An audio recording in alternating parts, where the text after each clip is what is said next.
habari za udaku zinatuhabarisha hii leo kwamba mwanadada Mange ameamua kumjibu Wema Sepetu baada ya kutangaza sherehe ya mwanae Baby Olie. Akamwambia tupo busy na maandamano, tutolee ujinga wako huko. Haya.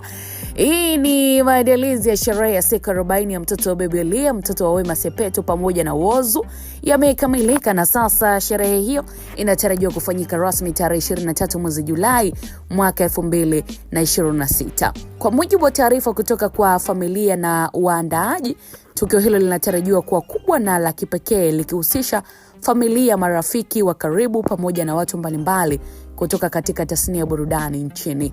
Kupitia ujumbe ambao aliuandika kwenye mitandao ya kijamii, Wema Sepetu ameonyesha furaha yake kubwa kuelekea siku hiyo muhimu, akithibitisha kuwa maandalizi yako tayari. Kwa sababu ninamnukuu, ameandika Wema, "Alhamdulillah, we are on." Aliandika Wema, kauli ambayo imepokelewa kwa shangwe na mashabiki zake wengi waliokuwa wakifuatilia kwa ukaribu maandalizi ya tukio hilo. Sherehe hiyo ya siku 40 ya Baby Olie ni tukio la kitamaduni na kiimani ambalo linaashiria kumshukuru Mwenyezi Mungu kwa baraka ya kupata mtoto pamoja na kuombea maisha marefu, afya njema na ustawi wa mtoto huyo mchanga. Tukio hilo limezua msisimko mkubwa sana katika mitandao ya kijamii, ambapo mashabiki na wafuasi wa mastaa hao wameendelea kuonyesha hamu ya kushuhudia sherehe hiyo inayotajwa kuwa ya hadhi ya juu na yenye mvuto mkubwa sana. Right now, macho na masikio ya wengi yanaelekezwa Julai 23 ambapo Baby Olie anatarajiwa kusherekewa katika hafla hiyo maalumu.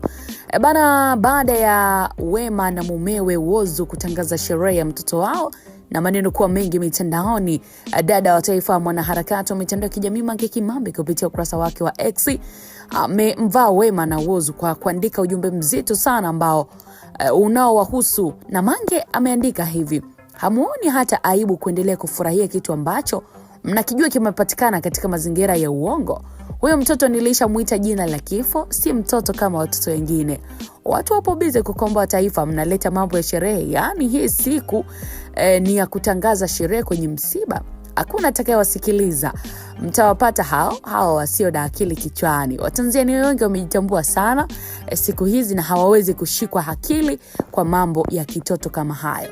Lakini pia Mange amewataka Watanzania kuendelea kuongeza nguvu katika masuala ya ukombozi wa taifa na sio kufuatilia mambo ya udaku yasiyo na faida yoyote, na wanataka kuwatoa kwenye reli tu juu kile mnachopanga kufanya na ndo cha muhimu, alimaliza kuandika Mange kupitia ukurasa wake wa X, zamani kama Twitter.